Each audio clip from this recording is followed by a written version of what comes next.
From grade 2, I am going to say about yoga.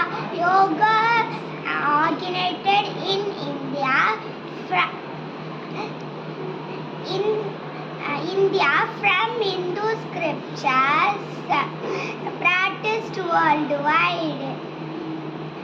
Maharishi Patanjali rightly called the father of yoga.